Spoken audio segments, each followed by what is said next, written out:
On va mettre de côté notre hyper-spiritualité ce matin pour être les deux pieds sur terre et les yeux fixés vers le ciel pour apprécier les promesses de Dieu et cette journée extraordinaire où Jésus est ressuscité. Ce que je veux vous prêcher ce matin, frères et sœurs, premièrement, c'est que Jésus est ressuscité. Moi, je n'ai jamais vu Jésus de mes yeux, mais je crois de tout mon cœur qu'il est ressuscité parce que Dieu me l'a prouvé. Dieu m'a prouvé un jour, alors que j'étais dans une église, que j'étais fini sans Jésus. Et je ne me souviens pas de la prédication, je me souviens seulement que le Seigneur m'a prouvé qu'il existait.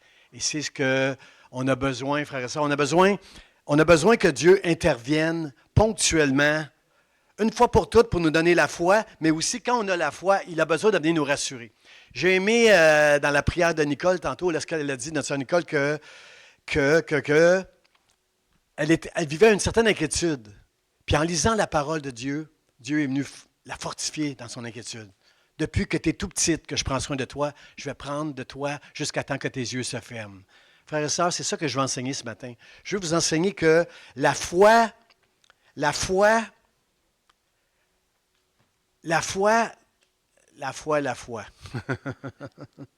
Regardez le titre de mon message ce matin. Dieu vient au secours de mon incrédulité.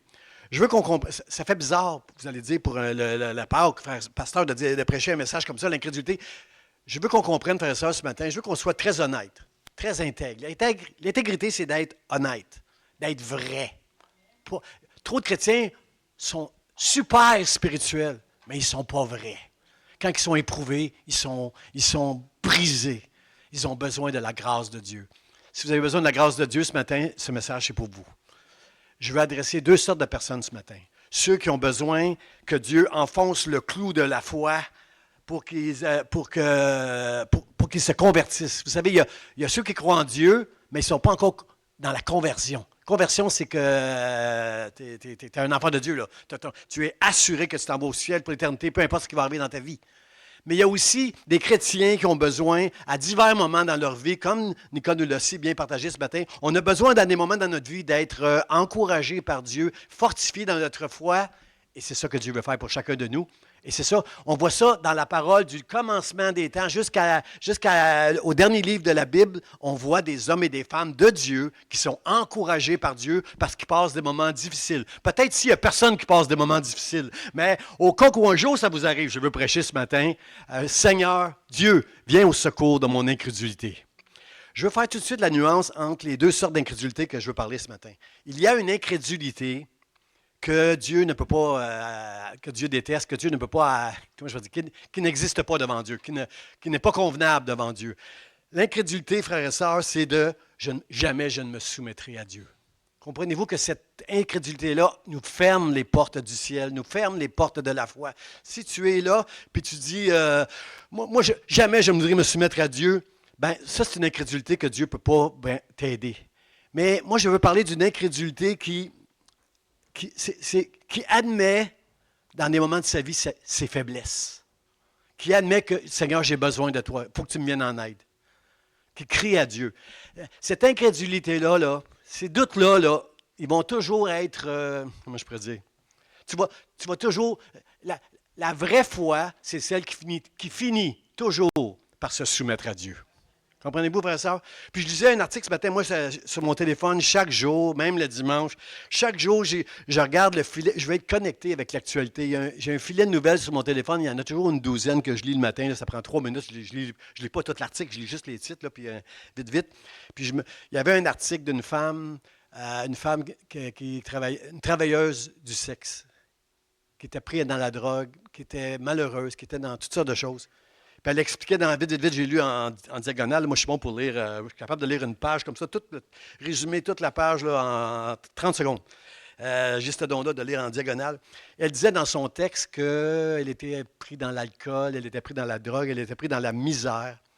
Puis elle se définissait comme une athée. Moi, je suis une athée, je ne voulais rien savoir des choses de Dieu, je voulais faire ma vie à moi. Mais combien comprennent que quand tu veux faire ta vie à toi et suivre tes propres conseils, tu t'en vas vers la misère. Tu t'en vas sur un chemin très, très large qui va t'amener dans la misère. Mais quand tu te tournes vers Dieu, tu vas lire dans la parole de Dieu toutes sortes de choses qui vont t'enseigner à être heureux et heureuse, malgré tout ce qui peut prendre place autour de toi sur la terre. Et cette femme-là disait, un jour, j'ai juste prié Dieu, Dieu, si tu existes, viens à mon aide parce que là, j'en peux plus. Si tu existes. Et Dieu attendait juste ça.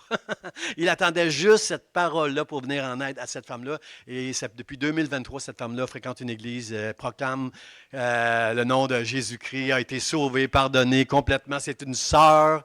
Je ne la connais pas, mais je l'aime parce que c'est un enfant de Dieu maintenant, rempli de la foi. Dieu l'a sorti de où il était avec une prière tellement innocente. Là. Si tu existes, Dieu, si tu existes, aide-moi. Alors ce matin, c'est ça le titre de mon message. Frère et sœurs, je veux que permette à Dieu d'enfoncer le clou de la foi dans chacun de nous ce matin avant qu'on quitte cette place-là. Qu'on ne soit pas converti encore ou qu'on soit un chrétien qui a la foi mais qui traverse des moments pénibles. Je veux que Dieu puisse te fortifier dans ta foi dans le nom de Jésus. Est-ce que vous êtes avec moi? Parce que c'est le désir de Dieu de fortifier notre foi de toutes sortes de manières. Alors, frères et sœurs, on vit dans une génération où il y a tellement d'informations erronées, tellement de mensonges, tellement on est bombardé de toutes sortes on appelle ça en anglais des fake news. Là. On est bombardé de partout, de toutes sortes de choses. Puis, c'est pas facile de mettre sa foi dans quelque chose aujourd'hui. Et Jésus va même dire à un moment donné, dans les derniers jours, quand le Fils de l'homme reviendra, y aura-t-il encore la foi sur la terre? Ça va être difficile d'avoir la foi et de garder la foi, frère et sœur, avec tout ce qu'on va connaître autour de nous. Et ça ne va pas s'améliorer, les choses. Là, vous savez, dans l'article que j'ai lu ce matin, il y avait aussi l'intelligence artificielle. Là, on est dans une génération de fraudes, puis on n'est pas préparé à toutes les fraudes qu'on va vivre avec l'intelligence artificielle. Les gouvernements ne sont pas prêts. On n'est pas prêt à ça parce que c'est tellement fort, tous ces outils-là pour les fraudeurs. Alors, on a besoin d'aide, frère et sœur. On a besoin d'humilité pour reconnaître qu'on est juste des hommes. Des femmes, on est juste des êtres faibles. On a besoin de Dieu. Trop souvent, j'entends des chrétiens dire « Moi, j'ai la foi, pasteur. » Oui, qu'est-ce que tu veux dire que j'ai la foi? La foi, c'est un cadeau de Dieu. Ta foi n'est pas plus grande que la mienne. On a su le même... des mesures de foi différentes, mais la gloire va à Dieu. Si tu dis que tu as une grande foi, la gloire va à Dieu. Elle ne va pas à toi, là. À Dieu seul, toute la gloire. Mais moi, je veux juste admettre à Dieu, comme Nicole ce matin l'a fait naturellement. Nicole, j'avais des inquiétudes et j'ai lu un passage des Écritures qui m'a fortifié. Moi, c'est ça ma vie, frères et sœurs. C'est ça ma vie. J'ai tout le temps des inquiétudes. Mais Dieu me fortifie dans sa parole. La foi me vient de Dieu, frères et sœurs, et la parole vient fortifier ma foi. Mais entre ça, il y a des moments où il y a toutes sortes de... Je suis secoué, et tout ça. Et surtout moi, peut-être pas vous autres, là, mais moi, je suis quelqu'un, je dois voir pour croire. Moi, il faut que je vois. Je vous donne un exemple. Ma femme est toujours fâchée après moi. C'est moi qui fais l'épicerie chez moi. Ça, ma femme est très contente que c'est moi qui fais l'épicerie. Ça, elle est contente. Mais qu'est-ce qu'elle n'est pas contente, ma femme? C'est quand elle me dit, Jean, je suis à la maison, là. Jean, il n'y a plus de pain. Est-ce que tu peux aller acheter un pain? Est-ce que tu peux aller acheter un pain ce soir quand tu vas revenir à l'église? Arrête d'acheter un pain. C'est vous ce que je fais, moi? Je vais dans le frigo. J'ouvre le frigo pour m'assurer qu'il n'y a pas de pain. Et là, elle est fâchée. Elle me dit, je t'ai dit qu'il n'y a plus de pain. Tu as besoin d'aller dans le frigo pour ouvrir le pain. Et ça, je fais ça depuis, je ne dirais pas tout le nombre d'années, là, parce que ça tarirait mon âge. Là. Depuis qu'on est ensemble, je fais des choses comme ça. Pourquoi je suis comme ça? J'ai besoin de voir pour croire, frères et sœurs. Il y a des fois, ma femme, elle me dit, elle ne l'a jamais fait. Mais il y a des fois que ma femme me dit, j'aurais voulu des fois fermer la porte sur toi quand elle allait fermer, pour que tu comprennes que j'aime pas ça quand tu fais ça. Si elle avait fait ça, frères et sœurs, savez-vous qu'est-ce que j'aurais fait? J'aurais arrêté de faire ça. Pas parce que je la crois, mais parce que j'ai la crainte. Comprenez-vous de ma femme que si je vais dans le frigidaire, elle va me frapper avec la porte du frigidaire. Est-ce que ça se peut des fois, frères et sœurs, que nous croyons par crainte au lieu de juste croire par la foi ce que la parole de Dieu déclare à propos de Dieu et de son amour pour nous? Merci pour vos amen. Vous êtes avec moi? C'est là que je veux aller, frères et sœurs. Il y a des fois où on dit, je crois, il y a une crainte, mais tu n'as pas été convaincu. Tu n'es pas convaincu. Moi, ce matin, je veux qu'on dise à Dieu, convainc-moi, Seigneur.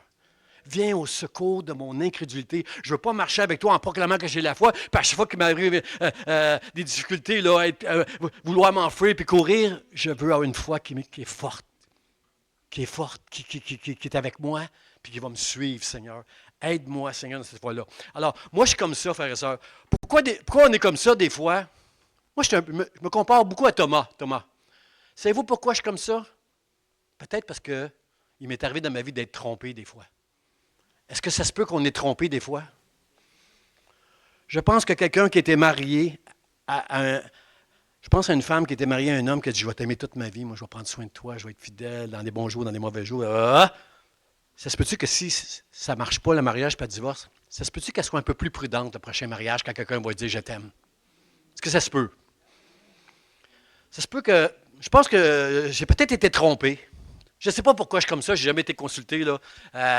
Je ne sais pas pourquoi je suis comme ça, mais moi, je dois voir pour croire parce qu'il y a beaucoup de naïveté en moi. C'est facile pour moi de te croire si tu me parles. Il y a beaucoup de naïveté, mais je me suis fait avoir souvent. Souvent, je me suis fait avoir juste parce que je suis naïf puis je crois.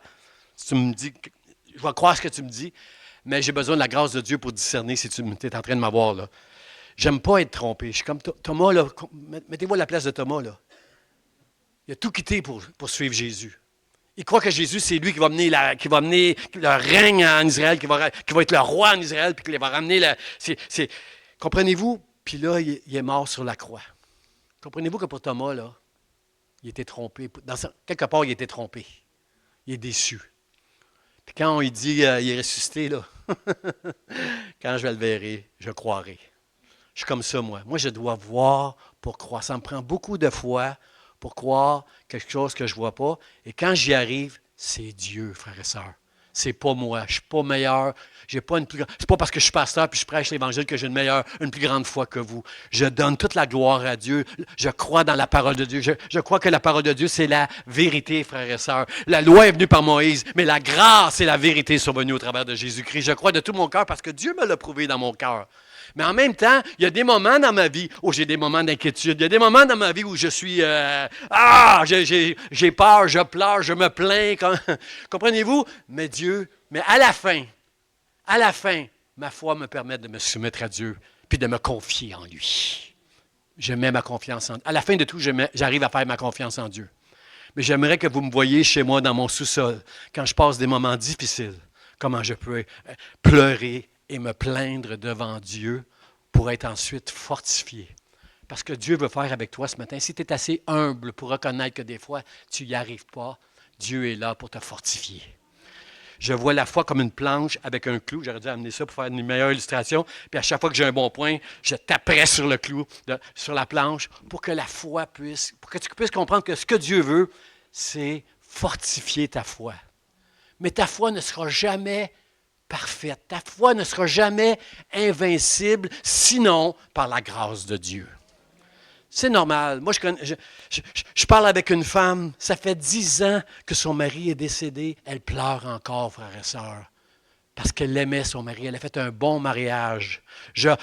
J'aurais pleuré, moi aussi, 10 ans après, si j'avais perdu ma femme, qui est tellement précieuse à mes yeux, Si vous êtes un homme ici, là, dites amen. Là, nos femmes en font tellement ils en font tellement plus que nous, les hommes, dans une maison. Là, moi, je viens de me vanter que je fais l'épicerie, là, mais je fais rien chez moi. Elle fait tout. Là. Je cuisine un peu, mais c'est parce que j'aime ça. C'est pas parce que pour l'aider. J'ai un grand cœur pour l'aider. J'aime ça cuisiner. Je suis un épicurien. Je n'ai pas le droit de dire que je suis gourmand, c'est un péché, mais je suis un épicurien. J'aime ça. Et je cuisine, moi.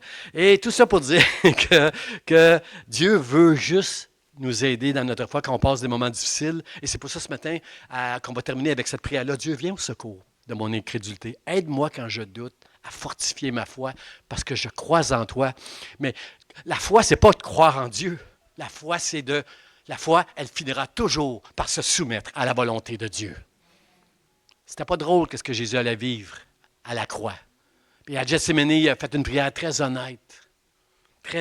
Jésus, il est vrai. Il dit, Seigneur, il était angoissé.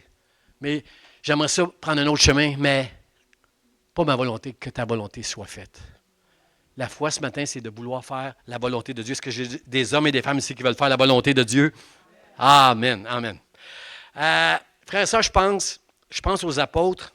Après la crucifixion, ils étaient tous barricadés. Ils avaient peur. Ils étaient barricadés.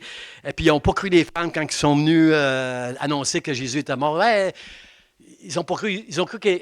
Je pense qu'il y a un évangile qui dit elle est folle, elle est folle. Ils n'ont pas cru les femmes quand ils sont venus dire il est ressuscité. Sauf que Pierre et Jean sont partis à courir. Quand ils ont entendu ça, qu'il était ressuscité, ils sont partis à courir jusqu'au tombeau. Puis le premier qui est arrivé,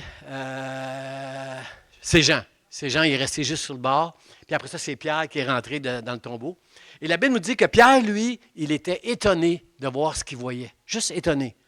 Dans l'étonnement. Lui, dans sa tête, il réfléchit. Mais Jean, lui, nous dit que quand il a vu le tombeau vide, il a cru.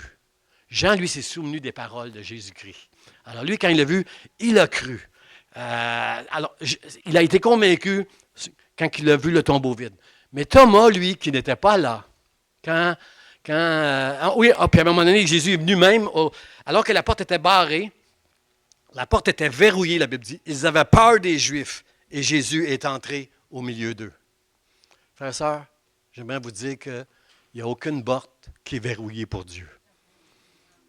La seule porte qui est verrouillée pour Dieu, c'est si tu fermes la porte de ton cœur en disant, moi, jamais je vais me soumettre à un homme, à un Dieu, jamais. La porte va rester fermée. La Bible dit, dans l'Apocalypse, ça dit, je frappe à la porte de ton cœur. Si tu ouvres ton cœur, si tu ouvres la porte, j'entrerai. C'est nous qui avons le libre arbitre de dire à Dieu oui ou non. Puis il y a des moments dans notre vie où on n'est pas prêt. Il y a des moments, je peux croire, cette femme-là, elle n'était pas prête avant. Il a fallu qu'elle connaisse la misère avant de dire, Seigneur, si tu existes, viens à mon aide, parce que là, j'y arrive plus dans cette vie-là. Et Dieu est intervenu pour elle. Merci, Seigneur. Et Dieu va intervenir. Alors, Thomas lui dit, moi, ouais. Comprenez que Thomas est un peu comme moi, là. Lui, il doit voir pour croire, puis il était trompé, là. Dans sa tête, là, moi, j'ai tout donné, j'ai tout quitté pour Jésus quand il m'a choisi. Puis là, il est mort à la croix. Pierre l'a renié. Tout le monde s'est caché. Tout le monde est parti. Là, ils sont ensemble. Ils sont barricadés. Puis là, Thomas, il est avec eux, puis il entend ça, là, que Jésus est venu au milieu d'eux. Il dit, non. Moi, là, je vais croire. Je vais croire quand je vais le voir. Puis je vais toucher avec mon doigt le trou dans ses mains, puis le trou dans son côté. Là, je croirai. Et la Bible nous dit, frères et sœurs, et là, ça serait assez. Nous, les chrétiens, on entendrait une chose, on ne connaît pas la Bible, là. On entendrait une chose comme ça, puis on dirait, hey, toi, tu penses que Dieu va venir te prouver, il va te montrer sa main, puis son côté. Tu penses, t'as pas de foi, toi, t'as pas d'allure, toi, comme on dit au Québec. Ben, la Bible nous dit que 8 jours après, Jésus est venu auprès d'eux, puis il est allé vers Thomas. Puis il a dit à Thomas, puis là, Thomas regarde Jésus. Il dit à Thomas, avance ton doigt, puis viens toucher ma main, puis mon côté. J'ai lu le texte au complet, frère, ça c'est dans Jean, là. J'ai lu le texte au complet. Je ne crois pas, moi. C'est pas écrit dans le texte que Thomas est allé aussi loin que mettre le doigt. Ce que Jésus est en train de lui dire, c'est que Jésus sait que Thomas, il doit voir pour croire. Alors, il a montré les trous dans ses mains, il lui a montré le trou la cicatrice dans son côté, puis il dit, avance ton doigt dans la main, avance ton doigt. Combien sont d'accord avec moi que Thomas n'avait pas besoin d'aller si loin que ça, là? C'est clair qu'il a reconnu que Jésus était devant lui. La Bible ne dit pas qu'il a mis le doigt, je ne crois pas qu'il a mis le doigt dans la... Personnellement, je crois que Thomas, il était mystifié. C'était « Wow, Jésus il est venu m'apparaître. » Et Thomas s'est agenouillé devant Jésus en disant « Mon Seigneur et mon Dieu. » Il a cru parce qu'il a vu. Et c'est là que Jésus va dire la phrase « Heureux ceux qui ont cru sans avoir vu. » Et là, c'est pour ça qu'il y a des gens, beaucoup de chrétiens hyper spirituels qui ne veulent jamais avouer que parfois, ils ont des doutes sur quelque chose dans leur vie, ils ont des inquiétudes sur quelque chose. Mais heureux ceux qui ont cru sans avoir vu, c'est pas de ne jamais avoir de doute, c'est pas... il y a une forme d'incrédulité en nous qui est naturelle à cause de notre nature. C'est pas anormal d'avoir des doutes. Mais de confesser honnêtement à Dieu nos doutes, Dieu va les calmer, nos doutes. Dieu va les arracher. Dieu va prendre soin, Dieu va entrer, puis il va prendre soin au travers de tes doutes. Alors, c'est pas un péché, frères et sœurs, confesser ses doutes. C'est juste d'être honnête et intègre. Il y a une certaine hypocrisie des fois dans notre confession, de notre foi. Il y a une certaine hypocrisie, frères et sœurs. Puis ça, vous le savez, Dieu n'aime pas ça, l'hypocrisie. Dieu aime l'intégrité, la droiture de cœur. Quand tu es vrai, ça, Dieu aime ça. C'est pour ça. Moi, je veux être vrai devant Dieu. Je veux être intègre devant Dieu. Parce qu'on ne peut rien cacher à Dieu. Alors, moi, je vais faire attention. Jean-Baptiste, frères et sœurs, est-ce que quelqu'un de plus... Jésus a dit qu'il n'y a pas de plus grand prophète sur tout... Il n'y a pas eu de plus grand prophète que Jean-Baptiste. Jean-Baptiste, c'est celui qui a été choisi par Dieu et consacré à Dieu dès sa naissance. Extraordinaire. Il a été consacré à Dieu. Jean-Baptiste était une personne à part. Là, il ne vivait pas dans un monastère. Lui, il vivait dans le désert. Il était vraiment à part dans sa vie, Jean-Baptiste. Jean-Baptiste a été choisi par Dieu pour annoncer que Jésus, c'était le Fils de Dieu. Voici celui qui ôte les péchés du monde. Jean-Baptiste était un homme extraordinaire. Mais lorsqu'il a été arrêté, frères et sœurs, qui de vous aurait pensé que Jean-Baptiste a dit à quelqu'un, un des disciples qui était allé le visiter en prison, il a dit, va demander à Jésus, es-tu celui qui doit venir? Même Jean-Baptiste, malgré qu'il a vu les miracles que Jésus a fait, malgré qu'il a entendu la prédication de Jésus-Christ, même Jean-Baptiste avait un doute, es-tu celui qui doit venir? Et Jésus a renvoyé le disciple qui était allé voir Jean-Baptiste en lui disant, dis à Jean-Baptiste que les aveugles voient puis que les sourds entendent. Il est en train de citer Ésaïe chapitre 35 qui dit que quand l'Éternel va venir, les aveugles vont se mettre à voir, puis les sourds vont entendre. Ce matin, j'ai pris de tout mon cœur qu'au travers de Facebook et dans cette église, s'il y a des sourds qui n'ont pas entendu encore que Jésus est vivant, il est ressuscité, qu'il t'aime et qu'il veut te sauver pour l'éternité, je prie que Dieu ouvre tes oreilles dans le nom de Jésus. Aide-nous, Seigneur. Aide-nous, Seigneur, dans notre foi. Aide-nous, Seigneur, dans notre incrédulité parfois. Parce que Dieu, c'est ça qu'il veut faire. Il veut vraiment t'aider. Moi, je pense au larron. Le larron qui était à la croix, c'est un criminel. Toute sa vie, un peu comme la femme, la travailleuse, là, la prostituée que je parlais tantôt. Là. Larron, toute sa vie, c'est une vie de criminel. S'il est crucifié à la croix, là, c'est pas parce qu'il a volé un morceau de pain. Là, c'est vraiment quelqu'un, on veut donner un exemple. On ne veut pas que les crimes que lui a fait, là, les vies qu'il a enlevées, les vols qu'il a fait, là, on ne veut pas que tu fasses ça. Regarde ce qui va t'arriver si tu fais ça, si tu es un criminel. Alors le larron, lui, il était à la croix. Il était en train de voir Jésus souffrir. Il sait qu'il va voir Jésus mourir à la croix. Et il dit, et malgré toute la vie délinquante qu'il a pu faire, il va dire à Jésus, Seigneur, aujourd'hui, fais que je sois avec toi. Amène-moi avec toi quand tu vas être dans le paradis. Et Jésus a dit, aujourd'hui, tu seras avec moi. Comprenez-vous que est-ce que le larron méritait avec la vie qu'il a faite? Ça n'a rien à voir avec le mérite. C'est pas parce que tu fais des efforts dans ta vie pour plaire à Dieu, mais c'est Dieu qui t'a choisi parce qu'il a vu en toi un cœur qui allait recevoir la foi. C'est par grâce qu'on est sauvé par le moyen de la foi, et cela vient de Dieu. C'est un don de Dieu, ça ne vient pas de toi, ça vient de lui. Merci Seigneur. Merci Dieu de m'avoir donné la foi un jour dans une petite église. Merci Seigneur pour ça. Puis je pense au centenier. Il y avait un centenier à côté de Jésus lorsqu'il est mort sur la croix. Il est mort, là, Jésus. Il est mort. Et le centenier voit tout ce qui prend place, le ciel qui est couvert, tout ce qui prend place. Et il dit, assurément, cet homme était le Fils de Dieu. C'est pas un juif, il ne va pas au temple, lui, mais il croit avec ce qu'il a vu, de la façon que Jésus est mort, qu'il a expié, la Bible dit, il a cru. Certainement, cet homme était le Fils de Dieu. Wow! Alors, qu'est-ce qui est arrivé avec ce centenier-là après? On ne le sait pas, mais moi, je veux croire que Dieu est allé toucher cet homme-là et taper sur le clou de la foi dans son cœur, dans le nom de Jésus. Frère et sœur, Luc, j'aime bien Luc, parce que Luc, ce n'est pas un témoin. Avec toutes les fake news qu'on entend, tous les mensonges qu'on peut entendre aujourd'hui sur les réseaux sociaux et partout, partout autour de nous, je veux remercier Dieu pour Luc. Luc, c'est pas un témoin oculaire. C'est pas quelqu'un qui a vu Jésus, c'est pas quelqu'un qui était un disciple de Jésus. Mais Luc a écrit l'Évangile de Luc comme un historien. C'est un historien. Il a le rigueur d'un journaliste. Un journaliste, il n'écoute pas des nouvelles de quelqu'un qui a dit à quelqu'un que ça s'est arrivé. Lui, il veut parler à ceux, les témoins oculaires d'un événement. Si toi, tu as vécu l'événement ou toi, tu as vu l'événement, regardez, je vais vous lire comment il commence l'évangile de Luc au chapitre 1. Il dit « Plusieurs ayant entrepris de composer un récit des événements qui sont accomplis parmi nous, suivant ce que nous ont transmis ceux qui ont été des témoins oculaires, dès le commencement, ils sont devenus des ministres de la parole. Il m'a semblé aussi bon, après avoir fait des recherches exactes sur toutes ces choses depuis leur origine, de te les exposer par écrit d'une manière suivie, afin que tu reconnaisses la certitude des enseignements que tu as reçus. » Il commence l'Évangile, Luc commence son Évangile en nous disant, vous pouvez croire ce que je vous dis, parce que les gens que j'ai interrogés depuis le commencement, c'est des témoins oculaires.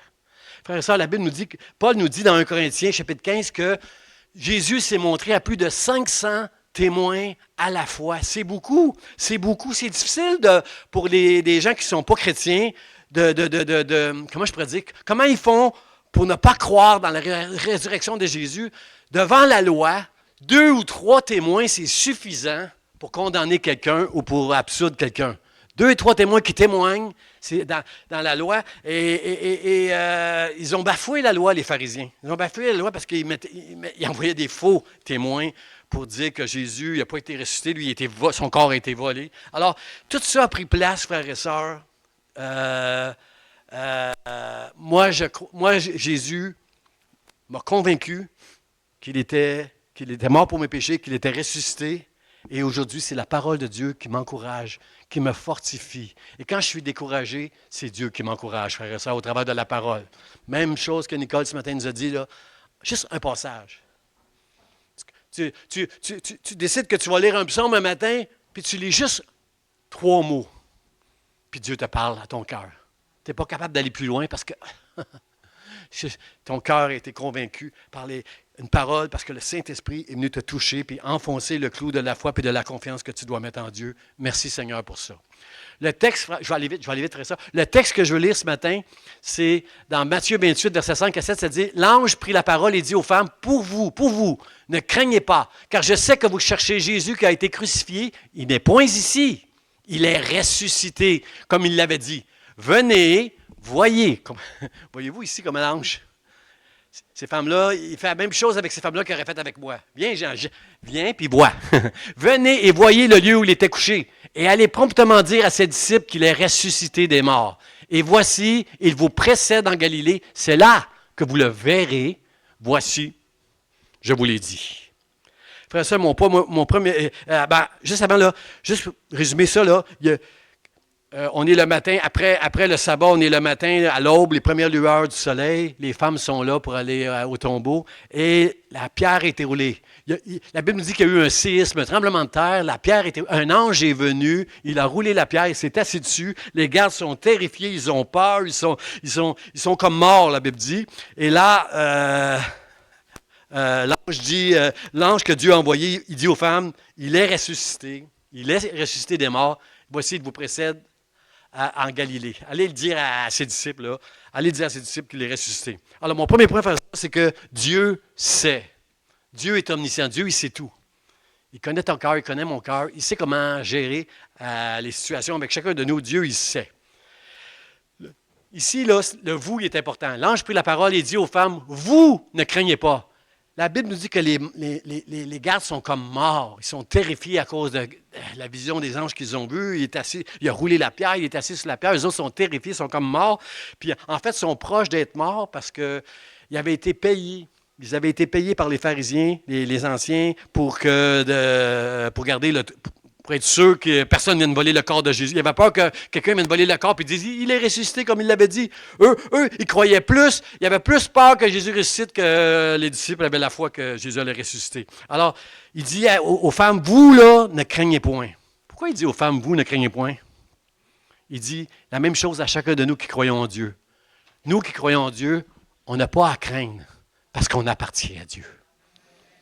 Nous sommes des hommes et des femmes qu'il a choisis. Nous, on n'a rien à craindre. Ces femmes-là n'avaient rien à craindre. Et il les rassure en leur disant que Jésus est ressuscité. Vous ne craignez pas, je sais que Jésus est ressuscité. Il les amène, il leur montre le tombeau vide. Nous, frères et sœurs, quelqu'un qui ne connaît pas Dieu, frères et sœurs, c'est triste. C'est triste dans notre génération parce que ça va tellement mal dans notre génération et ça va aller de plus en plus mal. Mais pour moi qui connais Dieu, je peux me lever le matin et être heureux. Puis, comment je pourrais dire, en paix dans mon cœur. Quand je dis ça, frères et sœurs, quand il m'arrive des choses, je suis inquiet. Mais Dieu finit toujours par amener la paix dans mon cœur. La première chose que Jésus dit à ses disciples quand il entre dans la pièce qui était verrouillée, lorsqu'il rentre, il dit que la paix soit avec vous. Frères et sœurs, je veux vous dire, vous qui croyez en Jésus, que la paix soit avec vous. Et vous qui n'avez pas encore, qui n'êtes pas encore convertis, permettez ce matin à Dieu de vous donner la paix dans ce monde hostile et en guerre. Aide-nous, Seigneur. Mon deuxième point, frères et sœurs, c'est Dieu vient à mon secours. Il n'est point ici, il est ressuscité comme il l'avait dit. Venez, voyez le lieu où il était couché. Il a besoin de rassurer les femmes. Il y a trois raisons pourquoi Dieu a envoyé l'ange. L'ange, le mot ange veut dire envoyé de Dieu. Il y a trois raisons pourquoi Dieu a envoyé un ange. Premièrement, pour rouler la pierre. Deuxièmement, pour rassurer la foi de ces femmes-là. Ce matin, Dieu veut rassurer ta foi. Dieu veut ce matin que tu entendes et que tu sois fortifié dans ta foi. Et troisièmement, il donne une mission aux femmes d'aller proclamer à ses disciples qu'il est ressuscité. Frères et sœurs, la foi, ça ne veut pas dire que tu ne passeras pas des moments difficiles et que ta foi ne sera pas éprouvée. Ça ne veut pas dire ça. Le meilleur exemple que je pourrais vous donner ce matin, c'est Job. Job, la Bible nous dit que c'était un homme qui était juste. Là, il y a un paradoxe, pasteur, parce que partout, ça dit dans la Bible, Jésus dit partout qu'il n'y a pas un seul juste sur la terre. Quand la Bible déclare un homme, une femme juste, il est en train de dire, cet homme et cette femme, c'est pas qu'elle fait tout juste, mais c'est un homme et une femme qui a la foi. Quand tu as la foi, tu es un juste. Tu es un saint, comme a dit le pasteur Charlie vendredi soir. C'est Dieu qui le déclare à cause de ta foi. La Bible nous dit que Job était juste, qu'il était intègre, qu'il était honnête, qu'il était vrai, Job. La Bible nous dit qu'il avait la crainte de Dieu dans ce qu'il faisait et qu'il se détournait du mal. Combien aimerait ça que dans le ciel, on parle de vous comme une personne comme ça, là? Qui est juste, qui a la foi, qui a la crainte de Dieu, qui se détourne du mal, qui est vrai. Moi, j'aimerais ça que le ciel me considère comme ça. Et quand Job a été éprouvé, Job a commencé à se plaindre devant Dieu. J'aimerais mieux mourir, Dieu. Pourquoi tu me fais souffrir comme ça? Pourquoi tu ne me laisses pas un peu tranquille? Job a comment je pourrais dire, l'honnêteté de dire à Dieu qu'il n'est juste pas capable de vivre ce qu'il est en train de vivre. Puis frères et sœurs, quand on vit des moments difficiles, certains, ça peut prendre juste quelques semaines pour les décourager. D'autres, ça peut prendre des années. Mais combien savent que ça peut prendre des années, des fois, pour qu'on vive les mêmes affaires? Hein? Encouragez les autres, là. Hein? On peut vivre pendant des années les mêmes affaires, puis on a hâte que Dieu intervienne dans cette situation-là. Mais ça arrive qu'on peut vivre longtemps. Job a vécu pendant longtemps toutes sortes de problèmes. Puis il disait à Dieu, pourquoi? Pourquoi, Seigneur, tout ça? Pourquoi il m'arrive toutes ces choses-là? J'ai plus le goût de vivre, Seigneur. Lâche-moi un peu, là, Dieu. Là.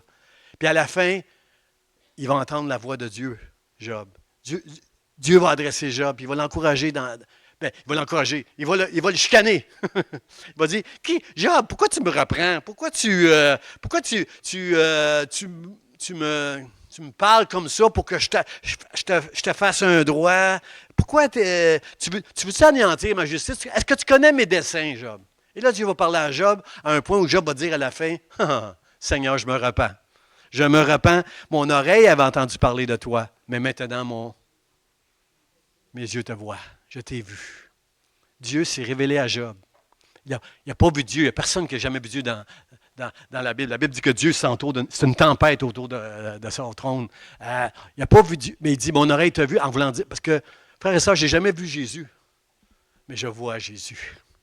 Je peux le voir, j'ai des visions de Jésus dans le ciel là, quand je le loue, que je l'adore. Je sais qu'il est là.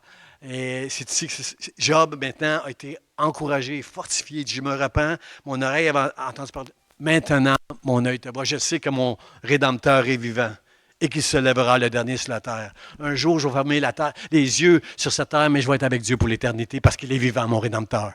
Paul a eu, Job, qui était un homme de Dieu extraordinaire, a eu cette révélation-là. Et il y en a un autre, frère et sœur, il y en a un autre que j'aime beaucoup, et c'est lui qui m'a inspiré de mon titre, là. C'est Marc, chapitre 9, 24, nous parle d'un homme que son enfant est possédé d'un esprit, qui le jette dans le feu, dans l'eau, depuis longtemps, depuis son enfance.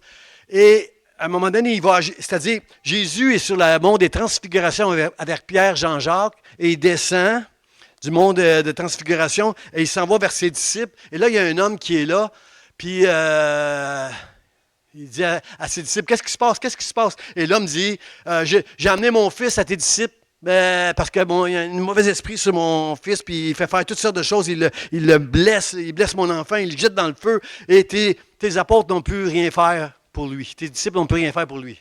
Et là, il va dire à ses disciples, race d'incrédules. Il dit à ses disciples, race d'incrédules. Dans certaines versions de la Bible, ça va dire génération d'incrédules. Je l'aime mieux ce mot-là. Génération d'incrédules. L'affaire, c'est que Jésus qui est là devant le Père va dire, qu'est-ce que tu veux que je fasse? Puis le Père voudrait que Jésus le délivre, son enfant. Il dit, depuis combien de temps qu'il fait ça? Il dit, depuis son enfance. Je ne sais pas son fils, quel âge qu'il avait, mais ça faisait longtemps. Ça faisait longtemps qu'il souffrait dans son corps, qu'il était muet, sourd et muet, et qu'il se faisait du mal. Puis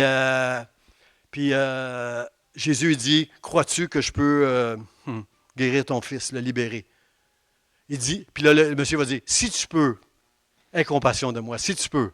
Et là, Jésus dit, si tu peux, il n'y a rien d'impossible à Dieu. Il n'y a rien d'impossible à Dieu. Alors, il a commandé à cet esprit de sortir de l'enfant. Mais juste avant, cet homme a dit, Seigneur, viens au secours de mon incrédulité. Comprenez-vous, frères et sœurs, qu'est-ce qu'il veut dire? C'est que je crois Dieu, je crois, mais ça fait tellement longtemps qu'il est comme ça. Quelque part en moi, il y a quelque chose qui s'est éteint. Viens au secours de mon incrédulité. Et Dieu est venu, il a libéré son fils, il a refortifié la foi de cet homme-là. Combien ce matin veulent être touchés par le Seigneur afin que ta foi soit complète et aller annoncer que Jésus est ressuscité, comme Dieu a demandé aux disciples de le faire. Seigneur, aide-nous, donne-nous cette... c'est pas un manque de foi, c'est pas un manque de foi de faire des prières comme ça. Écoutez, un homme de foi dans la Bible, s'il y a un homme de foi dans la Bible, c'est bien David. David, un jour, qui s'est présenté devant Goliath, avec sa fronde, Goliath qui était géant, qui terrorisait tout le monde. Toi, tu viens avec ton épée et toutes tes armes. Moi, je viens au nom de l'Éternel devant toi. David, c'est tout un homme de foi. Et dans le psaume 13, la Bible nous dit que David a écrit ce psaume-là. Seigneur, Éternel, jusqu'à quand? Jusqu'à quand m'oublieras-tu sans cesse? Jusqu'à quand me cacheras-tu ta face? Jusqu'à quand aurai-je des soucis dans mon âme? Et chaque jour, quelqu'un dit chaque jour, des chagrins dans mon cœur. Jusqu'à quand? Est-ce que ce n'est pas la prière d'un homme intègre et honnête?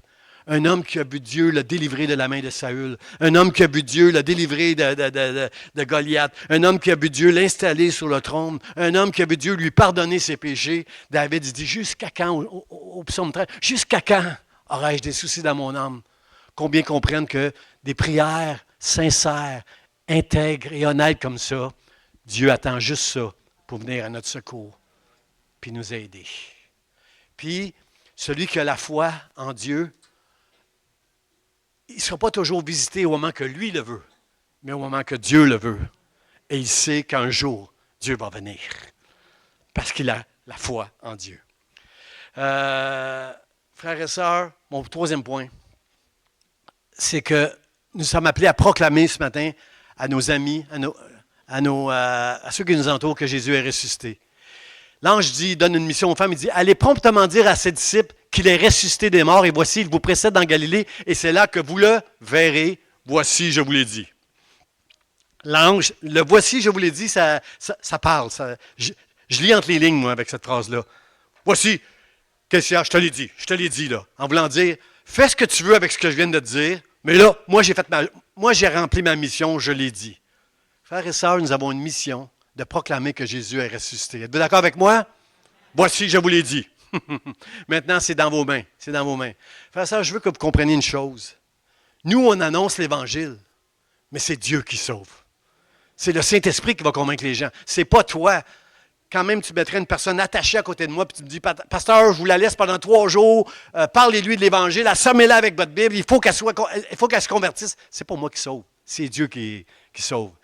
Et vous devez comprendre que la Bible nous dit qu'il y en a un qui sème, il y en a un autre qui arrose, puis il y en a un autre qui va récolter. Celui qui récolte, lui, il pense que je l'ai convaincu, moi. Hey, Ghislaine, c'est moi qui l'ai convaincu, là. C'est pas toi qui l'as convaincu. Il y a quelqu'un qui a semé un jour, il y a quelqu'un qui a arrosé, puis un jour, quand c'était son temps, Ghislaine, quelqu'un a récolté. Moi, je me souviens que j'étais étudiant, je coupais des tapis chez Morancy. J'étais un coupeur de tapis, là. Il y avait quelqu'un qui arrivait avec un chariot élévateur, mettait un truc, on appelait ça des bales de tapis. Je tirais le tapis et je coupais avec un couteau et une règle la longueur que la personne venait acheter. Et à cette place-là, il y avait un chrétien qui me témoignait l'Évangile. Et moi, j'étais une personne, moi j'ai toujours cru en Dieu.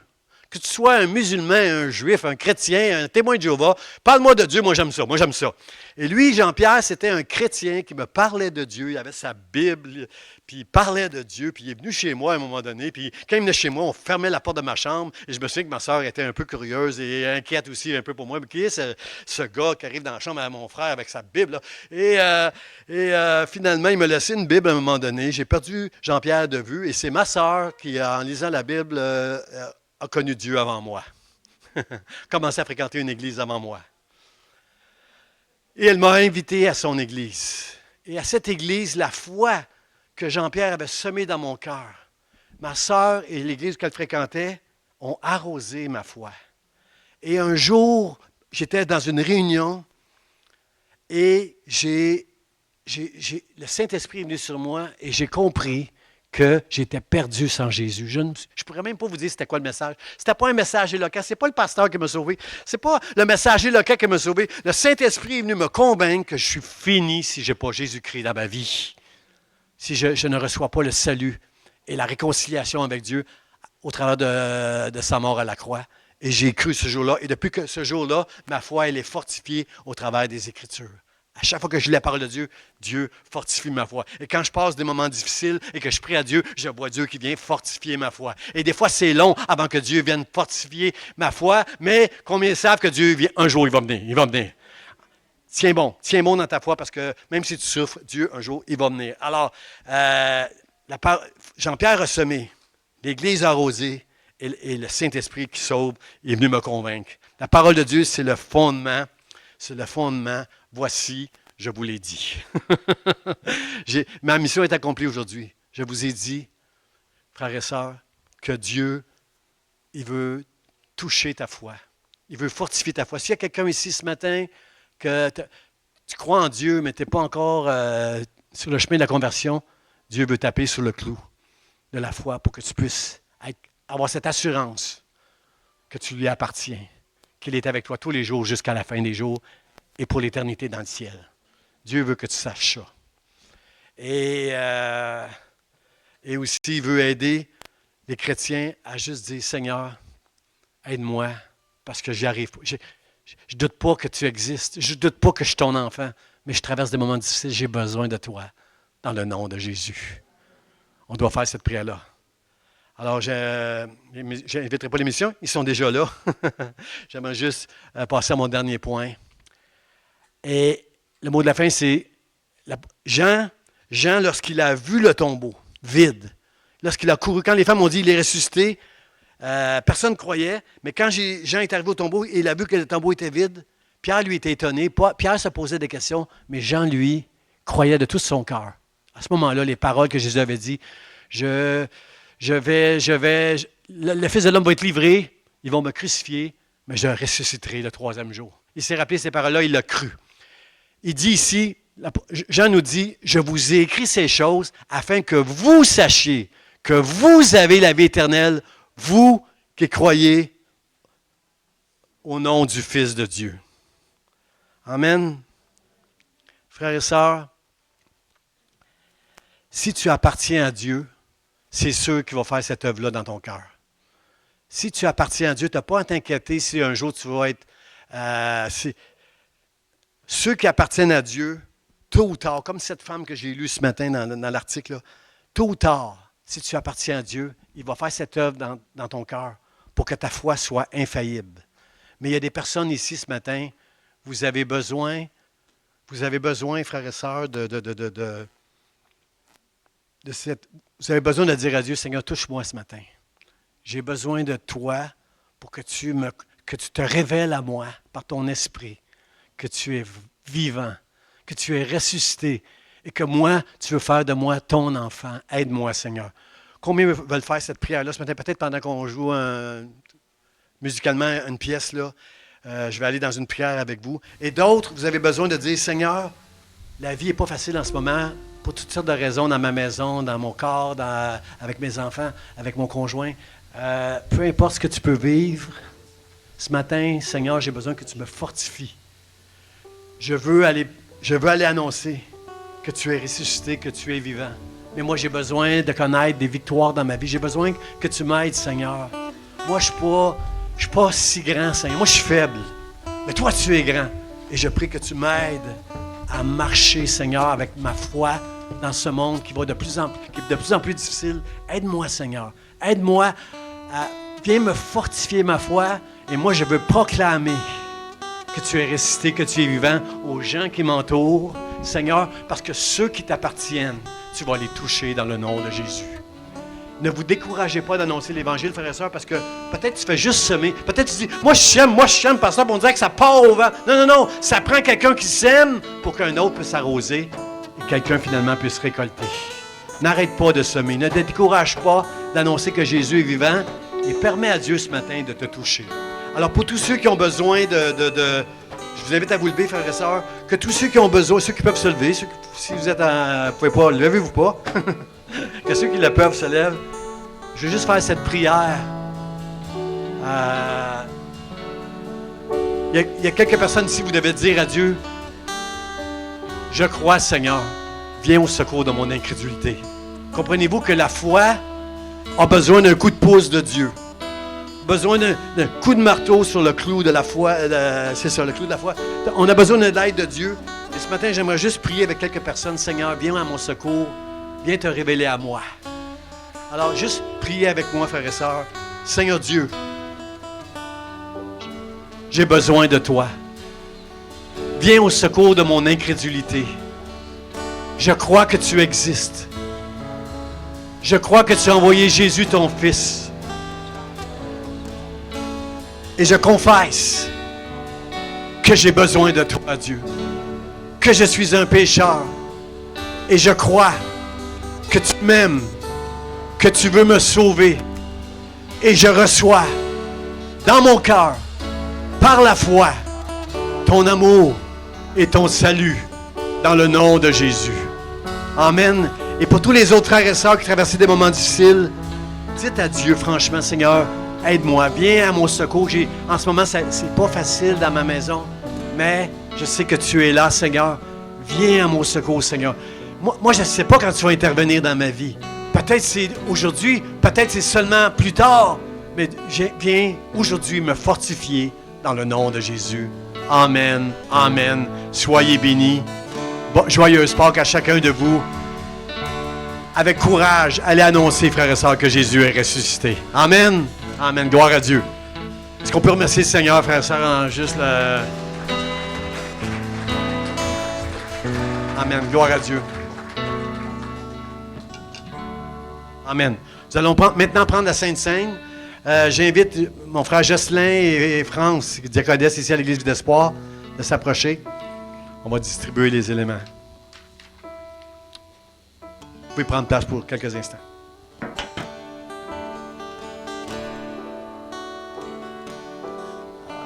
Attaché à la croix pour moi.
Gloire à Dieu.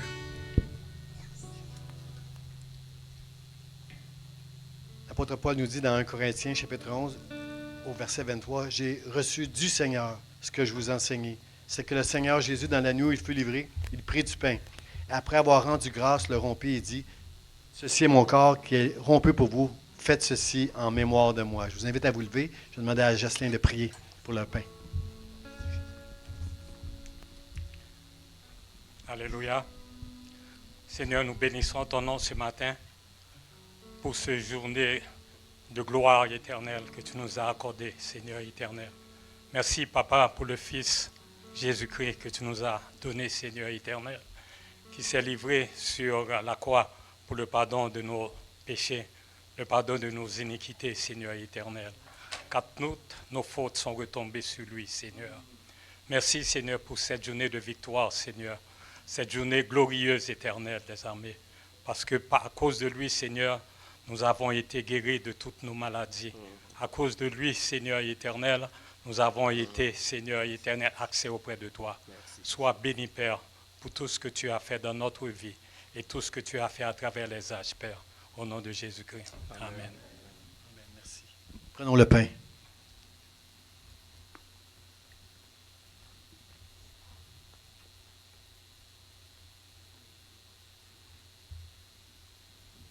Merci. Et après avoir rendu grâce, de même après avoir soupé, il prit la coupe. Il dit, cette coupe est la nouvelle alliance en mon sang. Faites ceci en mémoire de moi toutes les fois que vous en boirez. Car toutes les fois que vous mangez ce pain, que vous buvez cette coupe, vous annoncez la mort du Seigneur jusqu'à ce qu'il vienne. Je vais demander à France de prier pour la coupe. Oui, merci Seigneur. Nous te rendons grâce, Seigneur. Tu es ressuscité, tu es vivant, Seigneur, et tu vis en chacun de nous, Seigneur. Merci pour ta grâce, Seigneur, ta miséricorde, Seigneur. Tu as tout accompli pour nous, pour qu'on puisse avoir la vie éternelle, Seigneur, pour qu'on puisse vivre avec toi. Tu es toujours à nos côtés, tu vis en chacun de nous, et nous avons besoin de toi, Seigneur. Donne-nous cette assurance aujourd'hui dans nos familles, Seigneur, d'ouvrir nos bouches, Seigneur, et de parler avec assurance de toi, de ta résurrection avec amour. Fais-nous briller, Seigneur, de ta lumière, Seigneur. Donne-nous une fraîche révélation, Seigneur, de toi, Seigneur, de ta puissance, de ton amour. Merci, Seigneur. Au nom de Jésus. Amen. Amen. Amen. Prenons la coupe ensemble avec reconnaissance.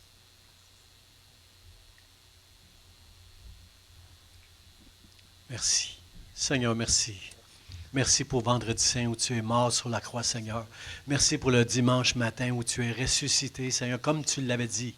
Comme tu l'avais dit, Seigneur, tu es vivant. Et Seigneur, merci. Merci de remplir nos cœurs de joie, Seigneur. Merci de remplir nos cœurs de foi, Seigneur. Merci de faire de nous tes enfants pour te servir, pour faire ta volonté, pour t'adorer, Seigneur, et marcher devant toi avec humilité, devant les hommes, pour annoncer le royaume. Merci, merci, Seigneur, pour ce temps précieux que nous passons ensemble dans le nom de Jésus. Amen, amen. Faites circuler les coupes, on va les ramasser. Il nous reste un dernier événement avant qu'on se salue les uns les autres et qu'on se souhaite une joyeuse Pâques. On va avoir, vous pouvez prendre place, on va avoir j'invite Feldory avec les enfants.